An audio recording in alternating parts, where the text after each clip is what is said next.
There are 4 vital elements needed for life. Number 1 is oxygen, and we've looked at the importance of oxygen many times this week. Number 2 is water. Our body from the neck down is 75% water, from the neck up 85% water. The 3rd most vital element needed for life is sodium. And the 4th is potassium. Water. One of the first questions I ask people when they come to me for help with their health is, how much water do you drink? Here are some of the answers. Oh, I don't like water. Another answer is not much. Another answer is, I don't drink water, or I'm visiting the little house all day. Another answer is, if I drink too much water, my legs swell. These last 2 answers tell me that the water is not getting inside the cell. You know, there's been some deaths on the Kokoda Trail, and these people are drinking 5 litres of water a day. They're perspiring huge amounts. So the water's going in and the water's coming out, but it's not coming out as water. Have you ever licked your perspiration? It's very salty. These people are losing a lot of sodium, but not just sodium, they're losing a lot of other minerals. So how do we get the water inside the cell? Because these people just drinking water, the water is bypassing the cell and just coming straight out in the form of perspiration or urine. But both perspiration and urine is just not water that's coming out. Yes, waste is coming out, but there are also minerals that are being lost. So how do we get the water inside the cell? To look at that, we need to go to the 3rd most vital element needed for life, which is sodium. We need to look at the way sodium is found in nature. Seawater contains 92 minerals. Seawater is often called an isotonic solution because it is the exact same mineral and proportion as is found in the body. Of those 92 minerals, 30% is made up of sodium, and approximately 50% is made up of chloride. Because sodium chloride makes up the largest amount of the minerals, when the water is evaporated from the seawater, the first crystals formed are sodium chloride. And so what happens is usually that is scooped up, it is bleached white, aluminium is put with it so it runs freely. There's your table salt. Table salt contains 2 minerals, and those 2 minerals are sodium chloride. Sodium chloride are such harsh minerals that if you were to inject sodium chloride straight into the veins, you would kill the person. Sodium chloride, they are both essential to the body. Sodium's the 3rd most vital element needed for life, but we need to be taking sodium into our body the way it's found in nature, with all of its other minerals. The salt that we use is Celtic salt, and Celtic salt contains 82 minerals. That's pretty close. Where are the other 10? They're in such pico proportions, barely measurable, that it's impossible that a few are lost. But hey, 82 is still a lot closer to 92 than 2. As I said, sodium and chloride are both important. Sodium is used everywhere in the body. It's in its largest abundance on the outside of the cell. We call that extracellular fluid. And the largest concentration of mineral inside the cell is potassium. Potassium is found in rich abundance in all your fresh fruits and vegetables. Chloride, our hydrochloric acid, is made from chloride, so chloride is important. So often people are told that they need to stop salt. Why are they told to stop salt? Because they're having too much of the sodium chloride, too much of the table salt. And because it's in an imbalanced form, it's causing an imbalance in the body, right down at the cellular level. Sodium chloride are such harsh minerals that they kill the taste buds. They're harsh when they're by themselves. They're harsh when they're not balanced with all the other minerals. Have you noticed that people that use a lot of table salt, they put it on everything, and they put it on even before they taste the food? Do you know why? Because it kills the taste buds. No wonder they can't taste anything. So the more they use it, the more they have to use. Whereas Celtic salt, with all of its minerals, awakens the taste buds. You can get other salts, like Himalayan salt. It has about 82 minerals. There's a Murray River salt. They're both like pink flakes. It's got about, I think, 75 minerals. So there are a few salts. If you're not sure on the mineral balance of your salt that you're buying, just ring the manufacturer and ask him for a mineral analysis of his salt. No, salt is important. There's a verse in the Bible that talks about salt. It's Matthew 5, chapter 5, verse 13. It says, "Ye are the salt of the earth. If the salt hath lost its savour, wherewith shall it be salted? It is henceforth good for nothing but to be cast out and trodden under foot of men." How does the salt lose its savour? I would like to suggest that this salt has lost its savour. It's Old English. It's lost its minerals. And what does the Bible say it's good for? Henceforth good for nothing, but to be cast out and trodden under foot of men. No, we need salt as it's found in nature with all of its other minerals. And this salt brings a balance.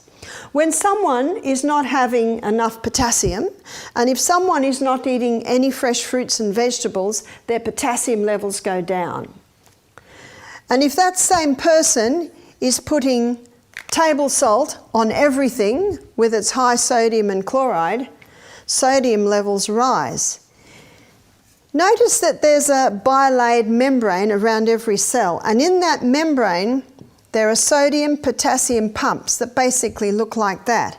And these pumps are constantly working like this, causing the sodium and the potassium to be monitored at the right levels. But if someone is getting too much sodium and not having enough potassium, then the concentration of sodium rises, the concentration of potassium lowers, and because of osmosis diffusion, too much sodium starts to merge in to the cell. When too much sodium merges into the cell swells. There's your high blood pressure. Your doctor is right. Table salt will increase blood pressure. But the answer is not no salt, because if no salt happens, then sodium levels go too low, and the little bit of sodium that is found inside the cell, it drops too low, and then the cell swells. So no salt and table salt both can contribute to high blood pressure. We need to be having salt in its balanced form with all of its other minerals. And I think you'll agree with me, what's a baked potato without salt? What's avocado and tomato on sourdough spelt toast without salt? Salt awakens the food. And your hydrochloric acid is made from chloride. We cannot digest properly unless we're having adequate salt. Lining the gastrointestinal tract are villi. On those villi are receptor sites, and these receptor sites are to take the glucose through and into the blood. Inside that receptor site there is a carrier, and the carrier is the one that takes the glucose through and into the blood. But the carrier says, I will not accept you glucose unless you come with a molecule of sodium. When the sodium is present, then the carrier will take the glucose through and into the blood. Let me give you straight from the horse's mouth on this. This was a sentence in the Anatomy and Physiology book. Let me give it to you. Glucose, start again. Sodium is the main transport system of glucose across the brush border cell and into the blood. You will find that in every anatomy and physiology book. What's happening if someone's not having any salt? Well, there is a little bit of sodium in your food, in your fruits and vegetables. If there's not enough sodium around, not every bit of glucose can get into your blood, which explains why some people that go on a salt-free diet find their energy levels go down, because they're not getting the nutrients out of their gut as they should and into the blood. No wonder it's the most vital element needed for life. We need it. The salt that we use here at Misty Mountain Health Retreat is Celtic salt. And that Celtic salt contains 3 magnesiums. It contains magnesium bromide, magnesium sulfate, and magnesium chloride. Magnesium is a water-hungry molecule, so it's always trying to pull the water into itself. That explains why on a rainy day our salt can get quite moist, because magnesium is a water-hungry molecule. So when you put a crystal of the Celtic salt on your tongue and then drink a glass of water, when the crystal's on your tongue, even if it only be for a few seconds, then the mucous membranes in the mouth are absorbing, first of all, the magnesium. Remember, it's a water-hungry molecule. And that magnesium is taken via the blood straight to the cell, and it pulls the water inside the cell. It is the quickest way to hydrate a body, is to put that crystal of Celtic salt on your tongue, take that glass of water, and it ensures that the water is pulled inside the cell. I suggest that we do it at least once or twice a day. Here on the detox program, when guests are having the exercise program, especially in the summer, and then the steam bath at night, I advise they do it about 3 times a day. That would be about every second glass of water. If you put the salt into the water, the magnesium in the salt will absorb all the water into it, so you haven't got that free access of magnesium as easily as you put it on your tongue, which will take it and through the blood to the cell to pull that water inside the cell.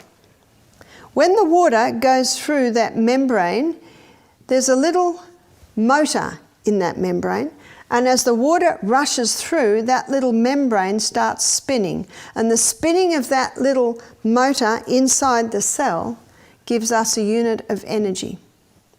So when everyone's feeling tired mid-morning, all reaching for their Mars bar or cake or pie or sandwich, cup of coffee, just take your crystal of Celtic salt, have your glass of water, and you watch your energy levels have a little pickup. Because as we saw the other day, that stomach needs a rest between meals. It doesn't need more food. It needs water. And often the body doesn't know the difference between water and hunger. That's why if it's between meals and you're hungry, just have a glass of water. If you're feeling tired, have that little bit of salt before you have the water, and it'll pick you up. That's why if you're going to go and walk the Kokoda Trail, make sure you have a little bag of salt crystals, Celtic salt crystals in your pocket. Celtic salt has more magnesium than the Himalayan salt or the Murray River salt, and you can see it because it's just a lot wetter. The other salts do have magnesiums, but not quite as much as the Celtic salt. So if you're going to put the Celtic salt crystals into your grinder, just dry them out in the oven first before you put them into your grinder. When the weather's very, very wet, sometimes we have to take the salt out of our grinder 2 or 3 times a week, dry it out again, put it back into the grinder so that it can be ground at the table. When you think about seawater, that it's called an isotonic solution, which is it's the exact same mineral and balance and proportion is found in blood, found in the intra and extracellular fluid in the tissues. You can see why in the sailor's manual it says if you're shipwrecked to start sipping little bits of seawater straight away. And it will keep you alive for many days. But if the person waits 3 days till they're very dehydrated, then drinks a whole glass of water, you can see that that will put the mineral balance in and out of their cells way out, and they certainly can start to go a little bit mad. Also in the war, if the Navy had wounded men that needed a blood transfusion, they would transfuse with seawater. Remember, it's the exact same mineral balance and proportion as is found in the body. I have an interview in one of our books of a Dr. Lalangri, who is a French doctor who's written a whole book on salt. He said, there are no salt issues in France, because he said in France we use the salt from the Celtic Sea. He said there are 3 books in France written by doctors on salt. There's no salt issue, he said, because we use the mineralised salt.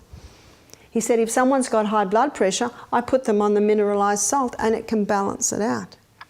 It's only when sodium is in an imbalanced state or lost its savour, as the Bible verse says, that it becomes a problem.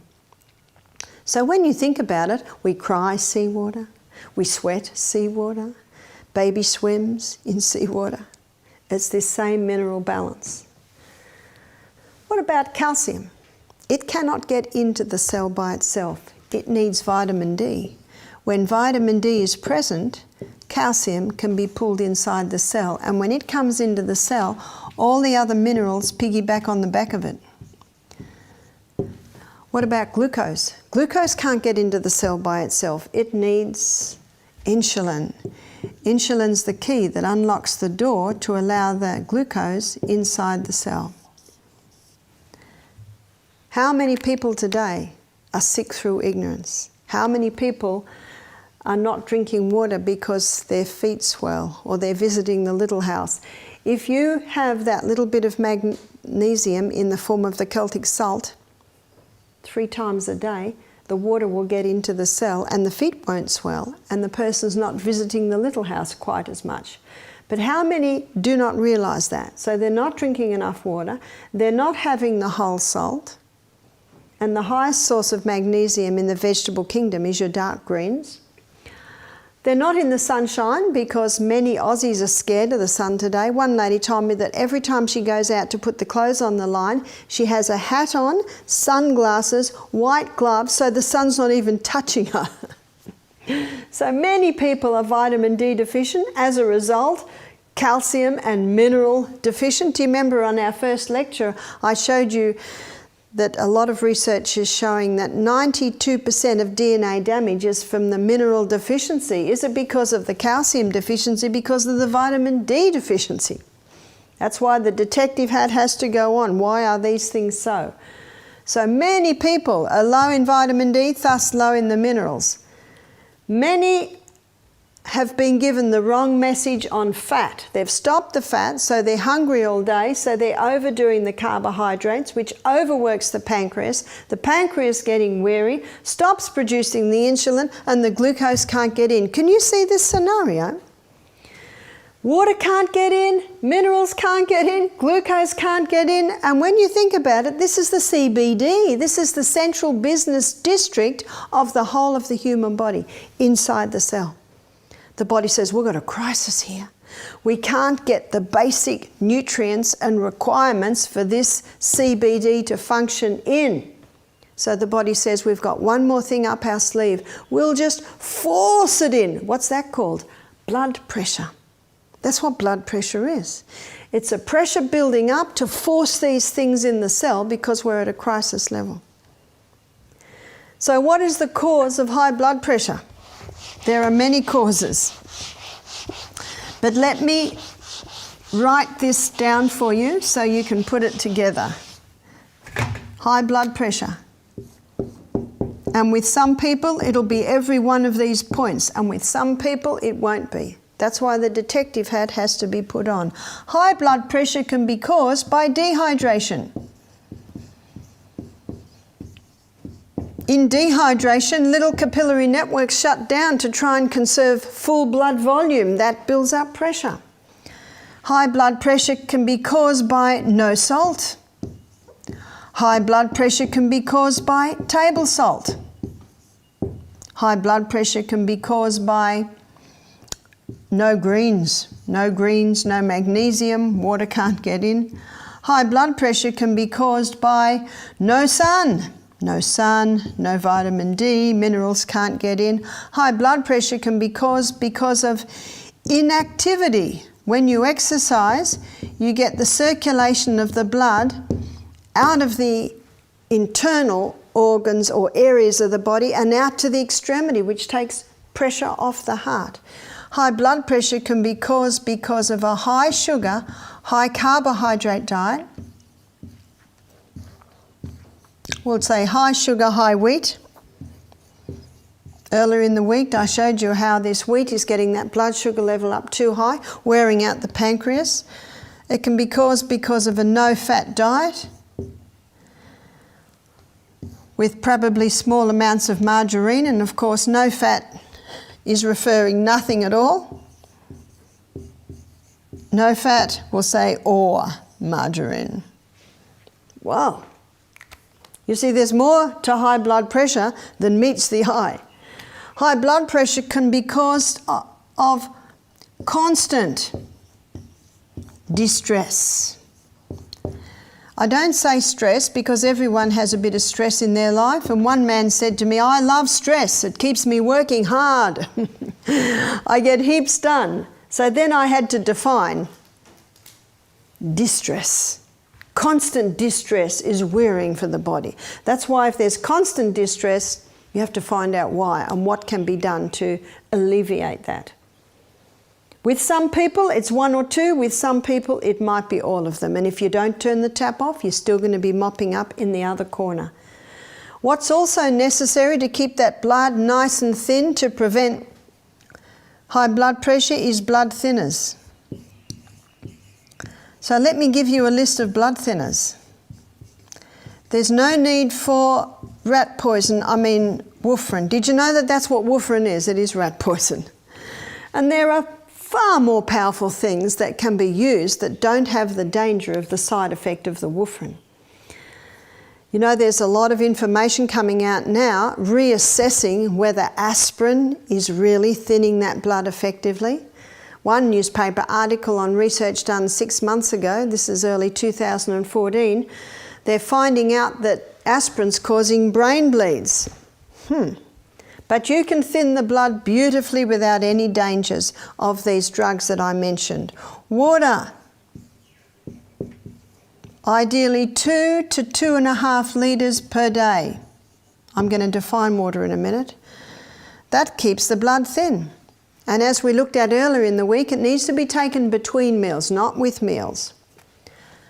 Celtic salt or the whole salt, together with water, keeps that blood nice and thin. Cayenne pepper. Cayenne pepper is a remarkable herb. You might be familiar with Jethro Kloss's book, Back to Eden.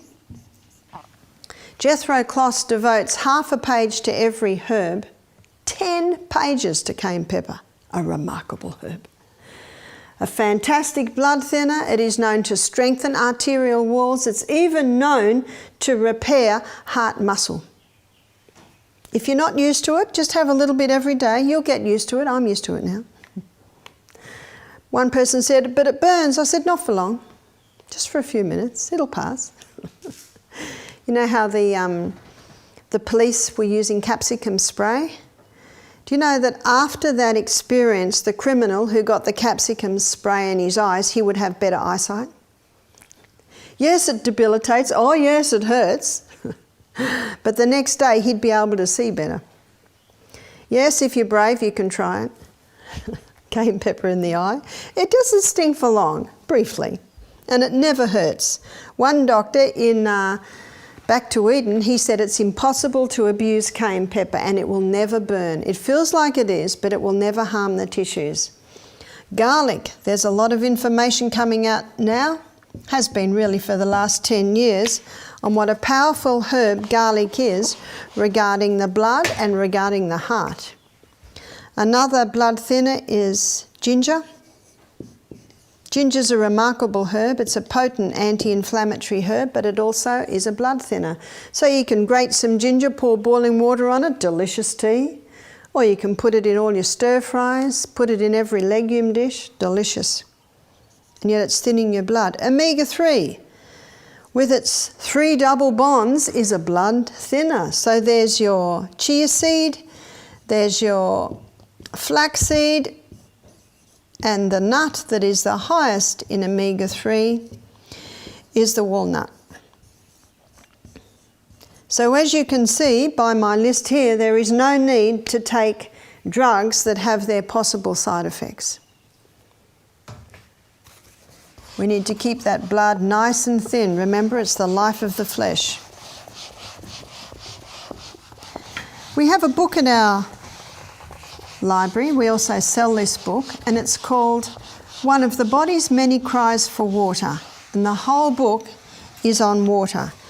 it would probably be one of the most interesting books that I have ever read. Dr. Batman Gehaldi, we'll call him Dr. B because it's a difficult name. He goes into every single organ, every single part of the body and how it is affected by full hydration and how it is affected by dehydration. There are two other titles to his book. Well, the first title is one of the body's many cries for water. The other title is He's Not Sick, He's Thirsty. Another title is Don't Treat Thirst with Medications. He was a political prisoner in India. I think it was early 80s, late 70s, early 80s. And in the hospital there were a lot of sick people and he only had one thing that he could use, and that was water. So no matter what the problem was, he'd give them a glass of water. 15 minutes later he'd give them another glass of water. 15 minutes later he'd give them another glass of water. He only did it because that's all he had. But he noticed as the days and the weeks went by, people were recovering. People with constipation were no longer constipated. People with stomach ulcers were no longer suffering from stomach ulcers. You see, the lining of the stomach has a thick mucosa wall on it, and mucus is 99% water. And he shows in dehydration, it's one of the first places that we lose water, is the stomach. Inside that mucosa lining, there's sodium bicarbonate, designed to neutralise stomach acid if it tries to come through. Well, in this tiny little layer here, there's no sodium bicarbonate. So very easy for the hydrochloric acid to start eating little holes in the lining of the stomach. He claims at the writing of his book to have healed 3,000 cases of stomach ulcer with water alone. He shows that a glass of water half an hour before a meal thickens that mucosa wall. Our hydrochloric acid is made from water. Today is Wednesday. Yesterday, Tuesday, I needed to drink 2 glasses of water so my liver could make enough hydrochloric acid for breakfast this morning. Yesterday, I needed to drink 2 glasses of water, another 2, so my liver could make enough hydrochloric acid for lunch today. And if a person eats 3 meals, that's 6 glasses of water the day before just to make the digestive juices. Wow, that's only digestion. That's not even mentioning all the other body parts. You see, our water loss in a day, I looked at this a little earlier, so I'll recap it. Out of the kidneys, our water loss in a day is approximately 1.5 litres. Via our skin, it is approximately 0.5 of a litre. Out of our colon, it is approximately 0.3 of a litre. If someone has diarrhea and are diarrheaing a lot, it could come up to 0.5, even 1 litre. And out of our lungs, for every exhalation there is moisture, 0.2 of a litre. So that's a 2.5 litre loss every day. And have you noticed we've got no reserve tank on the back? The only water that goes in is the water we put in. And that's what Dr. B's book is all on. He says one of the first places it's felt is the stomach. Another, of course, is digestion. When we don't have enough water to make the digestive juices, which are the enzymes that break our food down. He also showed that in the pancreas, it is affected by dehydration. Let me show you.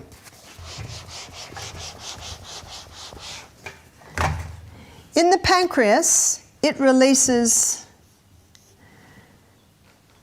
it releases 4 digestive enzymes in the gut. So we'll put gastrointestinal tract. In the pancreas, pancreatic lipase is released, and it does the final breakdown of fat. Pancreatic amylase does the final breakdown on starch. And trypsin, I'll just do a trip here, it does the breakdown of protein. And chymotrypsin, it also does the breakdown of protein. So this is 4 enzymes released from the pancreas that finalise digestion. Most people don't realise that the pancreas is probably the main organ of digestion. When people die of pancreatic cancer, they usually die of malnutrition because they haven't got the final breakdown of their food, so their food can't get out of their gastrointestinal tract and into their blood, so they basically die of malnutrition. The pancreas also releases 2 hormones from the blood, and this is glycogen and insulin. Now those hormones are released into the blood, and they're the ones that control our blood glucose levels.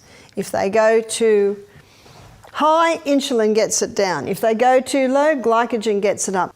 These hormones are constantly balancing the glucose levels in our blood. Very important organ is the pancreas. All of these hormones and these ones here are made from water.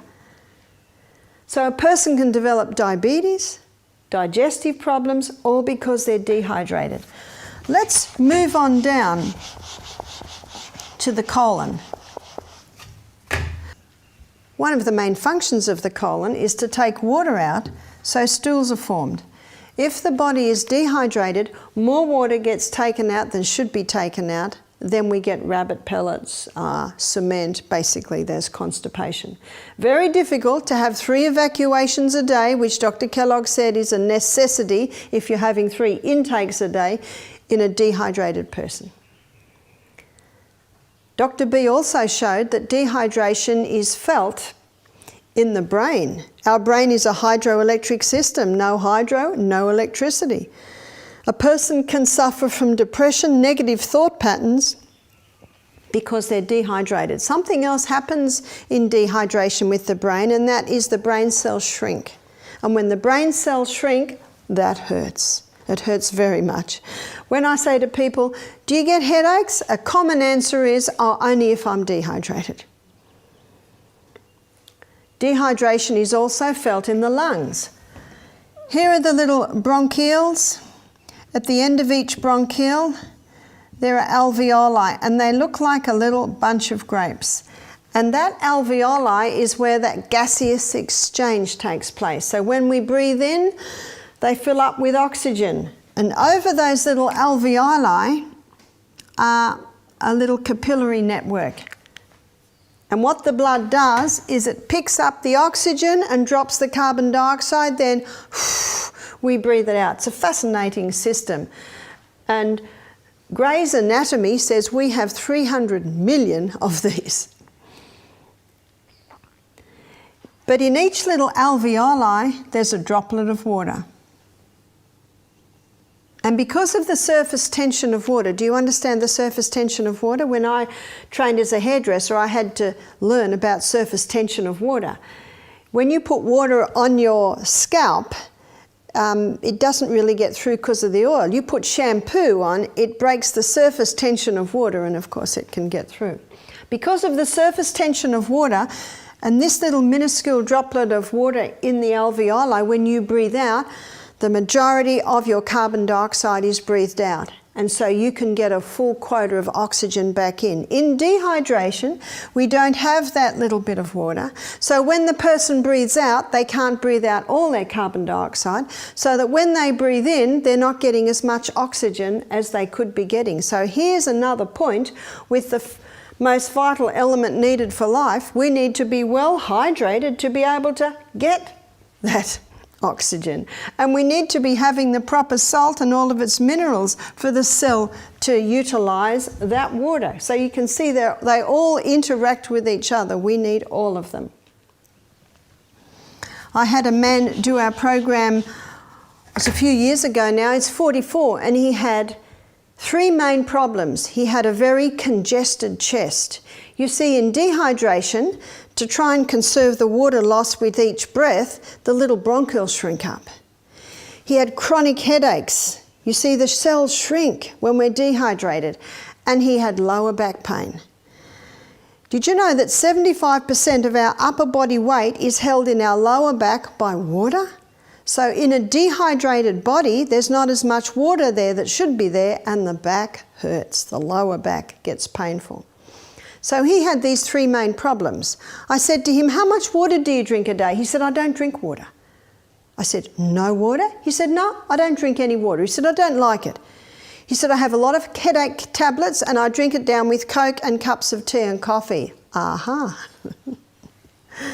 And he was living on the pills because he had so much pain here, he had so much congestion here, and he'd have antibiotic after antibiotic. Do you know, on last night on the news, 7:30 report stated that because of a little boy who nearly died from too many antibiotics, they're saying now doctors must stop prescribing so many antibiotics. It said last night on the news that Australia is the highest user of antibiotics of any country in the world. Isn't that incredible? Can you see what's the use of the antibiotic if this man's remaining dehydrated? That's why the detective hat has to be put on. Why are these things so? I said, no water? He said, no water. I said, As he went through the program, he started drinking more water. He started to drink almost a litre a day. Now, the student might say to me, no, Barbara, he's supposed to drink at least 2, maybe 2.5 litres a day. I said, it's pretty good. Yesterday it was none. Build it up, little by little, build it up. By the end of the week, he was drinking 2 litres of water. He said, this is amazing. He said, I haven't had headaches for 2 days. He said, first time since I can remember. He said, my chest is getting a lot looser. And he said, my lower back pain is gone. Whoa. What was his problem? It was dehydration. Can you see if that point's not addressed? The osteopath who's trying to fix his back isn't going to go far. The doctor or the naturopath that's trying to fix his lungs aren't going to go far. The neurosurgeon that's taking scans of his brain to try and find out why it's working is not going to get anywhere when it's just water. If someone has headaches and say to me, but I drink 2 litres of water a day, my answer to that is, well, it's not the water. Let's go one step further and find out what it is. And it could be many things. That's why we have to be detectives. Have you ever seen Hercule Poirot, Agatha Christie's detective? He notes things no one else looks at. There's a little thread on the carpet. There's the little nick in the curtain. And everyone's rolling their eyes at the silly little things he's looking at. But in the final assessment of finding who did the crime, those little points in the puzzle turn out to be some of the most important pieces of information. We need to be private investigators. We need to be Hercule Poirots. We need to look at every point. I don't think we should run ourselves ragged, finding every little point, but when you start investigating, you start to get an idea. And it was not hard to find out why this man was having his problems, especially at the end of the week when his lower back pain was gone, his headaches were gone, and his chest was almost totally clear. It can take a little bit longer for all that to come up. I saw him 6 weeks later. He jumped out of the car, he had a huge smile on his face. He had a big bottle of water in his hand. He said, 3 litres a day. He'd got his life back. It can be that simple. And that's why anyone that comes to me for help, I go through these 8 laws, because these are the true remedies. And often you can find little glitches here and there that give you an indication of why these things are so. A friend of Michael's is a bricklayer, and he rang up Michael the other day. He's a bit of a rough bloke. He said, I got this lower back pain. He said, I've been to the chiropractor. He can't fix me. He said, all the blokes on the job site are getting it.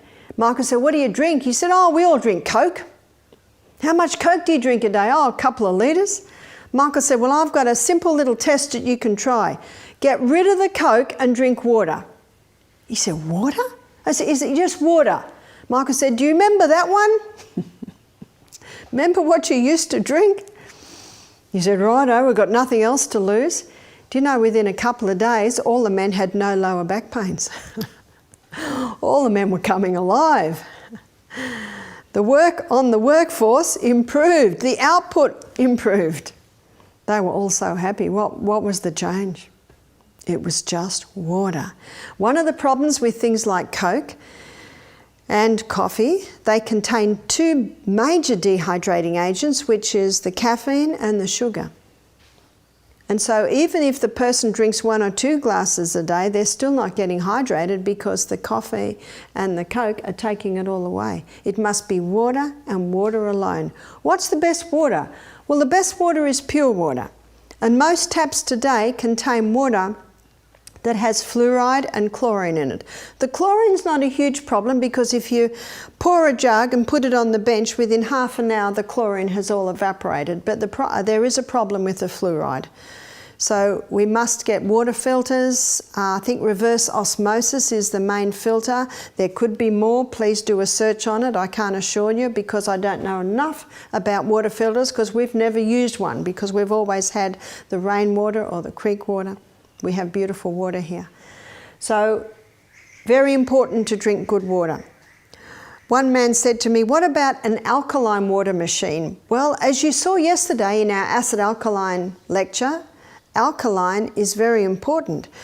But alkaline water is not going to do a huge amount if the person is eating a lifestyle that is all acid, eating a food program that's all acid, or partaking of a lifestyle that is all acid. It is true, an alkaline water can be a contributing factor in the whole picture. So water. We need water. It's a not negotiable subject. You just got to find out how to get it in. I never used to drink water. I was breastfeeding or pregnant non-stop for 14 years. My last baby, I breastfed for 3 years and I hardly ever drank water. I drank maybe 1 or 2 glasses a day. I commonly had headaches, commonly had migraines whenever we travelled. I hated travelling in the car because I always had a terrible headache at the end of the day. I also used to get terrible sinus problems. Do you know I don't get any of that now? When I discovered the importance of water drinking, little by little I started to implement it. I used to say to my friends, I've just discovered a new medicine. The kids aren't getting colds anymore, a whole lot of things happening. And they said, what is it? I said, water, just water. How many people get up in the morning and they don't have water? And in the morning is the most dehydrating time of the whole day. The best way to take water in is little by little by little by little. Your body can utilize it better. It's like a plant. If this plant was dry and I put 500 ml of water in there, we know where it would go. It would all run out the bottom. But if I put a half a cup in and then I come back and put another half cup in, then I come back and put another half cup in, I can maybe get nearly a litre in there without any running out. And it's the same with the body. Little by little is the best. The only time I will drink a whole glass of water at once would be when I wake up in the morning. Have you ever slept on a mattress on the floor and in the morning you lift up the mattress and it's all damp underneath? That's the water that you have lost in the night. That's why you have to be very careful of your bedroom because of the water that's coming out of your body in the night. That's why we always fold the bedclothes back and allow the bed to have a good air, have the windows open. It's even better if you can have a bedroom that has sun coming into the bed to purify it and air it. Important to try and get the mattress in the sun at least once a year. Change your mattress protectors.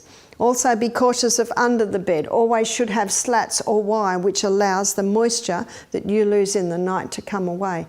Many people are tired when they wake up because of the air in their bedroom. You must very, very careful on the air in the bedroom and as we looked at earlier, the electromagnetic field in that bedroom as well. So water is lost every day, water must be replaced. And here is a good rule of thumb, 25 kilo of body weight, not 2 kilo. 25 kilo of body weight to 1 litre of water. That's a good rule to assess how much water the children drink, and it's also a good incentive for weight loss, isn't it?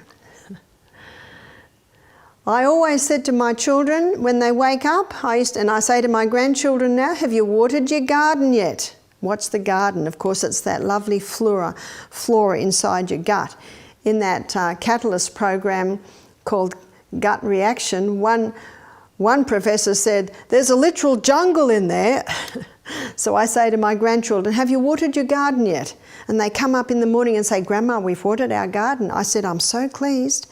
I'm so pleased because now you can have breakfast. So it's always a rule in the home. If the child doesn't want to drink water, my answer is, I'm so sorry because you can't have breakfast now. It's very simple. So lots of little ways to encourage the children to drink water. You will notice if the children don't drink water, as soon as they've eaten, then they want to drink their water. And what the water does is it neutralises the stomach acid. We need that stomach acid to be about a pH of 2.5. That's very acid. And your stomach needs to be that acid. You will not feel it because you drank a glass of water half an hour before the meal and you've got a nice thick mucosa wall there. So you will not feel it. But that pH is necessary for the enzymes in the stomach to be activated to be able to break your protein down.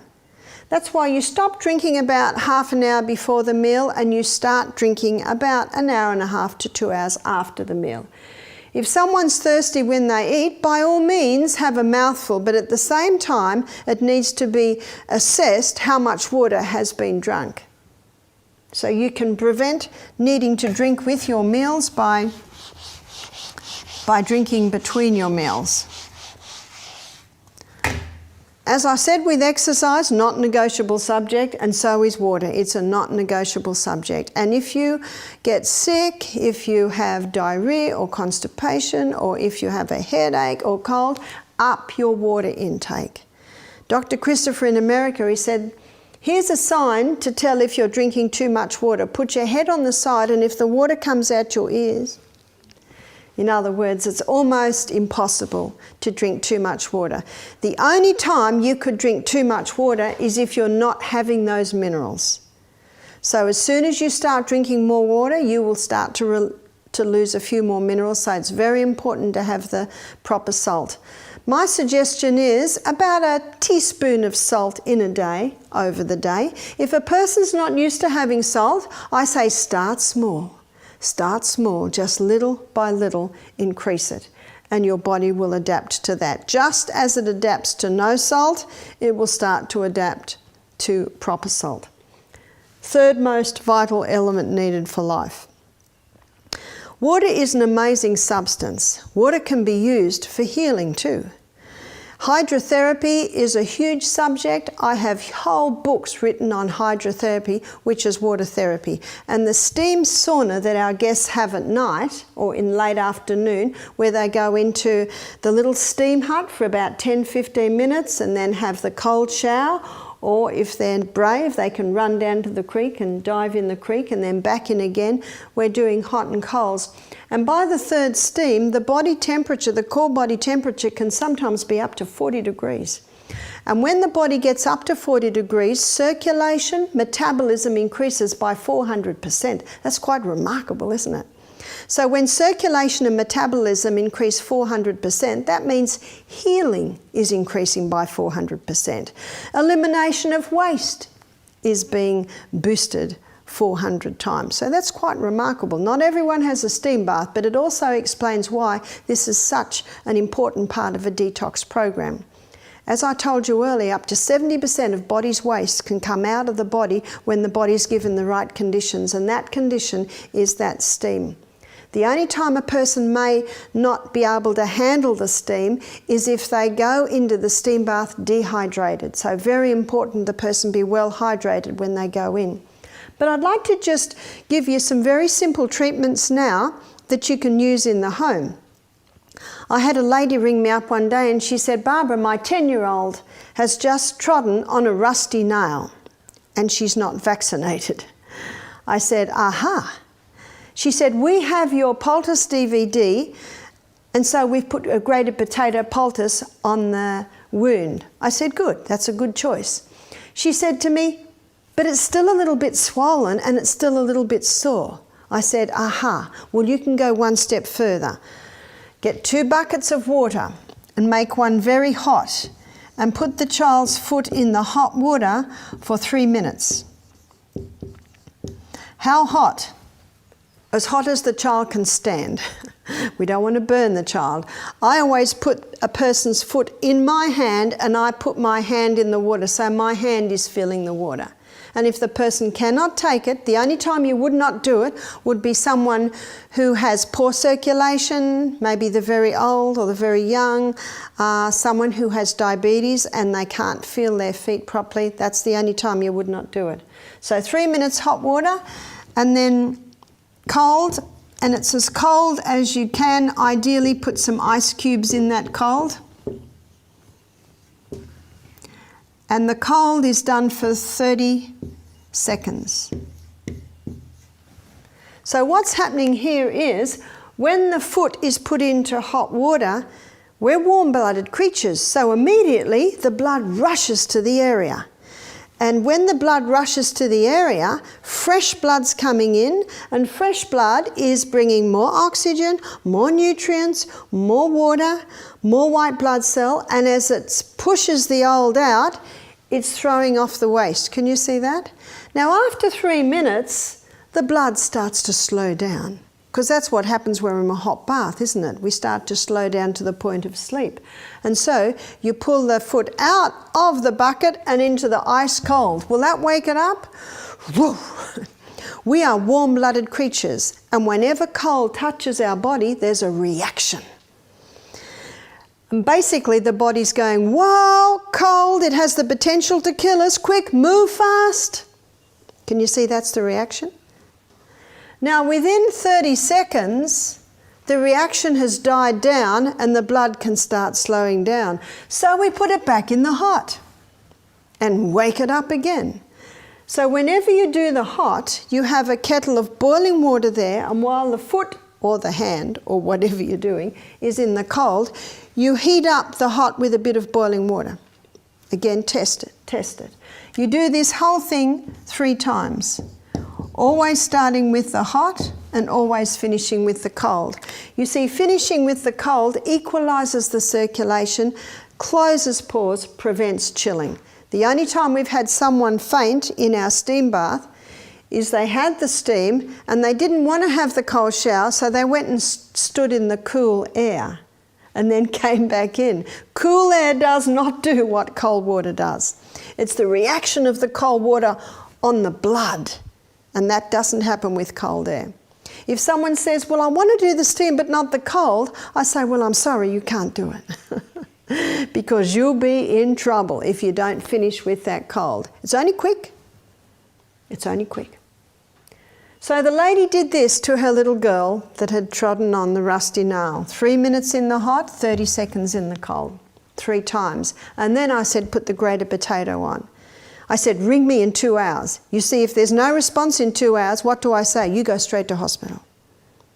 I said, ring me in 2 hours. She rang me and she said, she's laughing, all her pain has gone, there is no redness at all around the foot. I said, good. My suggestion would be, with this girl, to do hot and colds maybe 3 times a day, and you probably only need to do the grated potato poultice overnight. I always say, watch the body's reaction, and if your body says yes, remember, you're the doctor. Are you getting relief? I'll tell you another story similar. I was in New Zealand and I was seeing a lady. She brought her 7-year-old boy in. He was just with her while she talked to me. And my eye immediately went to his finger.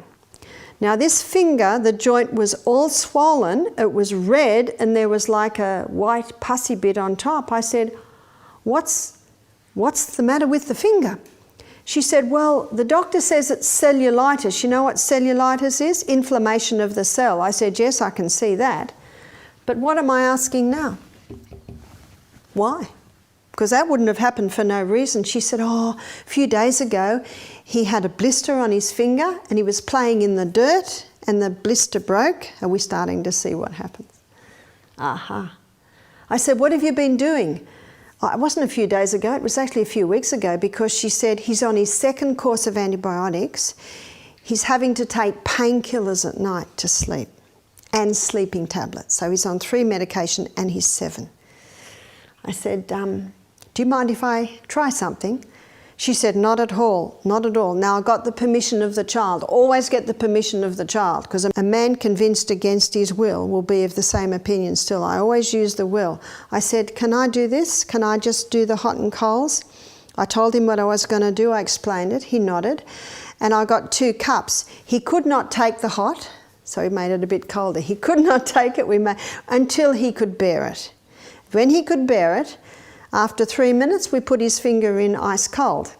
While he's in there, we put hot in the little hot mug. And then I said, get your good finger and put your good finger in there so that your brain can assess that that's not that hot.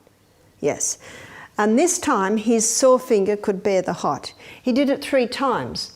By the end of it, a smile came to his face.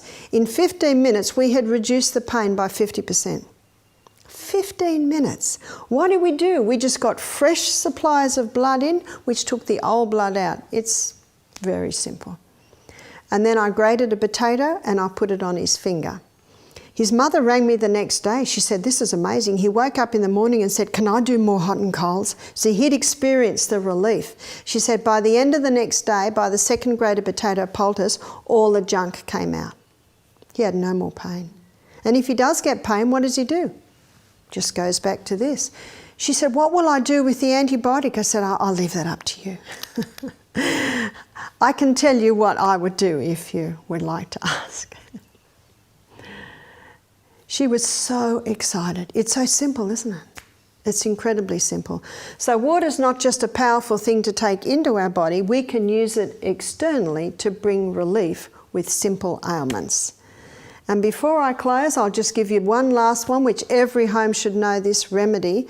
And this is a straight hot foot bath. And it's done for a headache. It's done for a headache. It's done for if someone's highly stressed. It's done if someone has a congested chest or problems in their abdomen. You see, our head, our chest, and our abdomen have a reflex in the feet. And often there's congestion of blood if there's a problem here or in the head. So you put your feet in hot water and basically the brain goes, whoa, the feet need help. Send extra blood down. So it takes the blood from the congested area. We have many guests come here that have headaches from caffeine withdrawals. So we're doing lots of hot foot baths. 20 minutes in the hot foot bath, maybe every 5 minutes another little bit of boiling water. When the hot foot bath finishes, they put their feet up and you pour cold water over their feet and then dry it. Very simple treatment. Very simple. If someone's stressed out, bad headache, congestion in these areas, that's called a straight hot foot bath. You'll never look at water the same again, will you?